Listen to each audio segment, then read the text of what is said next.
Sud Radio, le Grand Matin Week-end, 6h-10h, Jean-Marie Bordry. Bienvenue à vous dans le Grand Matin Week-end sur Sud Radio. On est ensemble jusqu'à 10h. Excellent samedi matin à vous. Week-end électoral, c'est la raison pour laquelle on ne parle pas de politique. Nous sommes entrés en période de réserve, de silence.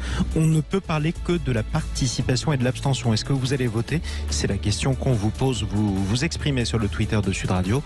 Vous nous appelez 0826 300 300. On va vous donner la parole. Mais dans quelques instants aussi, dans quelques minutes plutôt, on va tester pour vous un véhicule d'occasion. Sud Radio Auto, l'occasion rêvée. C'est le seul rendez-vous. Pardonnez-moi, c'est le seul rendez-vous de la radio française sur lequel on essaie pour vous un véhicule sur le marché de l'occasion. On vous en parle dans quelques minutes. Tout de suite, on parle du Mali. Les mercenaires russes ont-ils tenté de discréditer les soldats français au Mali?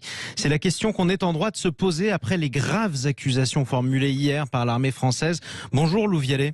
Bonjour et merci pour votre invitation. Vous êtes le bienvenu sur Sud Radio. Vous êtes géopolitologue, directeur de collection chez VA Édition, édition auquel vous avez publié Après la paix, mais aussi ce livre, La fin du franc CFA. Hier, c'est assez surréaliste, l'armée française diffuse une vidéo dans laquelle on voit, elle est tournée par drone, des soldats en train d'enterrer des corps dans le désert manifestement. Elle accuse des mercenaires de Wagner d'être en train de fabriquer un faux charnier pour l'imputer aux soldats français qui auraient juste avant évacué cette base à Gossi. Pourquoi des mercenaires russes auraient commis un tel mensonge ?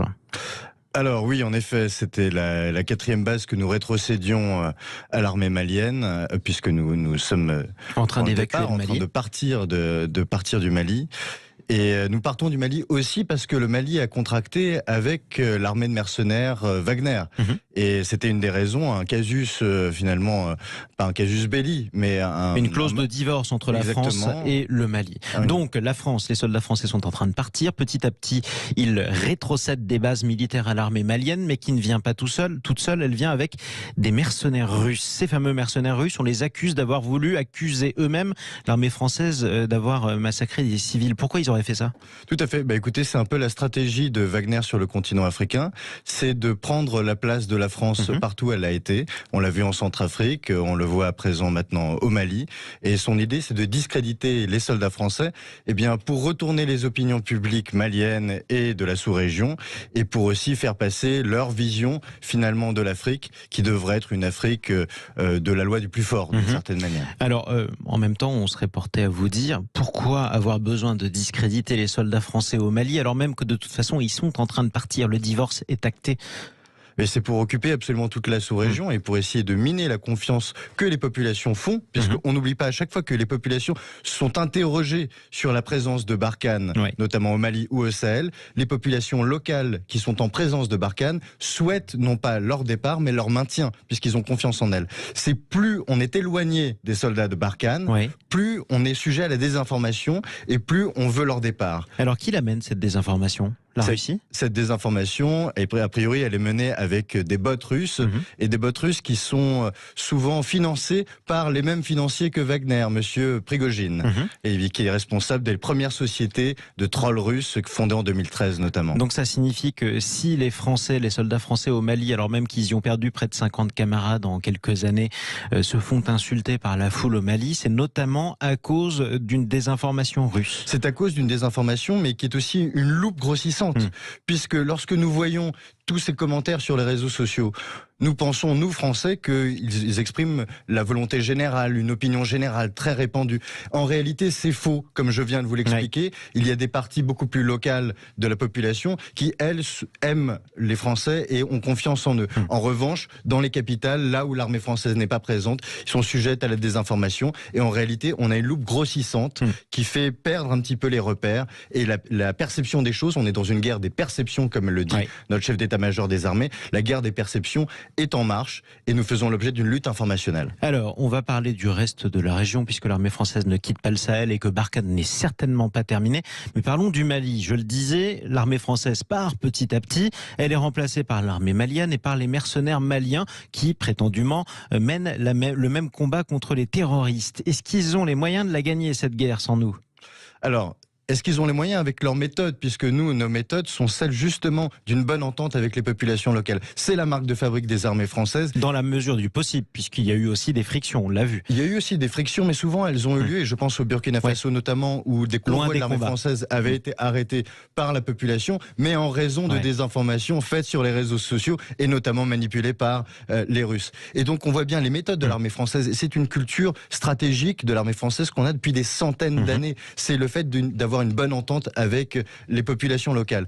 Ce qu'on voit aussi, c'est que lorsque nous combattons, est-ce que nous échangeons des coups de feu avec les partis adverses, eh bien nous soignons les ennemis lorsqu'ils sont blessés, par exemple. Vous êtes en train de dire que l'armée malienne et les mercenaires russes, c'est tout le contraire? Eh bien, je suis en train de dire que c'est exactement tout le contraire, puis c'est ce qui a été attesté. On a eu plusieurs massacres qui ont eu lieu, où l'armée malienne, accompagnée des mercenaires de Wagner, faisait les pires atrocités, ce que l'ONG Human Rights Watch a dit. Qui n'est pas une officine française. Qui n'est pas une officine française, absolument pas, a dit du massacre de Moura du mois dernier, où 300 personnes, des civils, ont été massacrés en plein jour, pendant quelques jours, pardonnez-moi, par les mercenaires Wagner, parce que ceux-ci tiraient dans tous les sens. Ils confondaient les terroristes avec le fermier du coin en tirant sur tout le monde. Et on a eu même cette semaine un massacre à Ambori avec 600 prisonniers. C'était un règlement de compte, et c'est à 90 km de la zone qui nous intéresse aujourd'hui.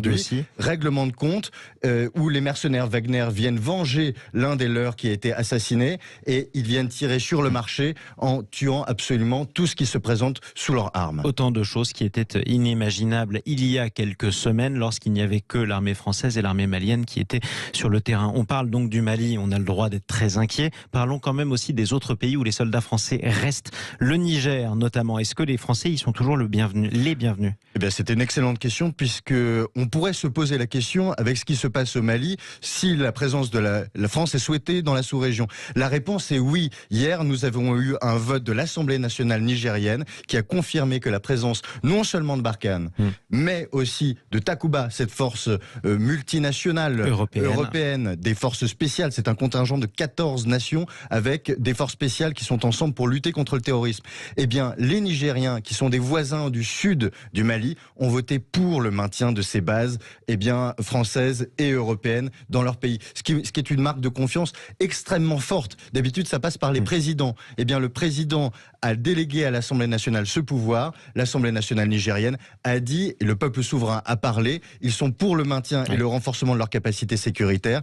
La France inspire confiance. Et en tout cas, c'est d'autant plus important de parler du Parlement nigérien, puisque des élections y ont eu lieu il n'y a pas si longtemps, avec un record de femmes élues dans ce Parlement. On parle d'un pays qui était menacé par des terroristes islamistes il y a encore peu de temps, donc c'est important, et qu'il l'est toujours, et c'est important de souligner ce genre de progrès. Merci beaucoup, Lou Vialet. Juste une chose, j'aimerais bien féliciter et dire à tous nos auditeurs que ce qui s'est passé aujourd'hui, c'est la victoire du renseignement français. On peut féliciter ceux qui travaillent pour notre sécurité, pour la sécurité de nos deux continents. Ils ont été formidables pour débunker cette hoax, ce venin russe. En tout cas, démonter cette désinformation qui était sur le point de viser l'armée française et de l'accuser d'un faux crime de guerre. En tout cas, qu'elle n'avait pas commis. Merci beaucoup, Lou Vialet. Je rappelle que vous êtes géopolitologue, vous êtes aussi directeur de collection chez VA Édition. On peut se procurer vos livres.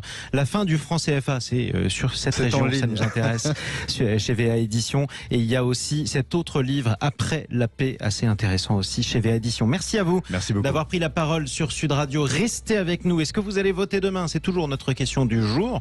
Vous continuez à nous appeler 0826 300 300, mais dans quelques instants, Sud Radio Auto, l'occasion rêvée, nos spécialistes, et c'est pour vous, la Ford Puma avec Mobility TV. À tout de suite sur Sud Radio.